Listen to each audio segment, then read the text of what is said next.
सीमा पर छोड़ दो।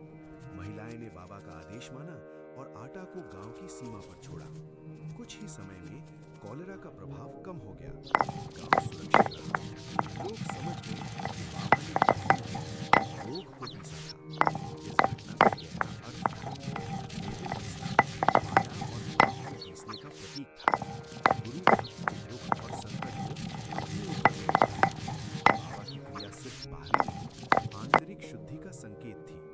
गुरु भक्त की रक्षा करता है, चाहे भक्त समझे या ना समझे। उसकी लीला सरल दिखती है, पर अर्थ गहरा होता है। साईं बाबा ने दिखाया कि उनका हर कर्म लोक कल्याण के लिए था।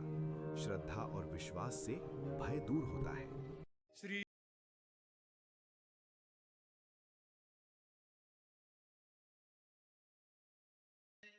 इस अध्याय में बताया गया है कि ईश्वर हर जगह व्याप्त है। मनुष्य रूप, जाति, धर्म के भेद में फंस जाता है, लेकिन सच्चाई ये है कि सब में एक ही तत्व का वास है। साईं बाबा ने हमेशा सिखाया कि सब प्राणियों में एक ही परमात्मा बसते हैं। एक भक्त को अपने कर्म और शुद्धि को लेकर संकोच था। उसने बाबा से प्रश्न किया और अपनी आशंका व्यक्त की। बाबा ने उसे समझाया कि बाहरी शुद्धि से अधिक अंतर की शुद्धि महत्वपूर्ण है। भक्ति में हृदय का पवित्र होना आवश्यक है। इस अध्याय में भोजन और पवित्रता का प्रसंग भी आता है।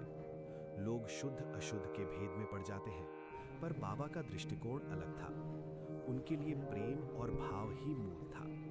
जो भोग प्रेम से अर्पित होता है, वही ग्राह्य है।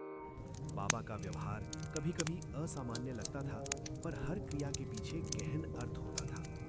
उन्होंने भक्तों को सिखाया कि रूप से परे जाकर तत्व को समझो। गुरु का उद्देश्य मन को सुधारना और दृष्टि को बदलना है।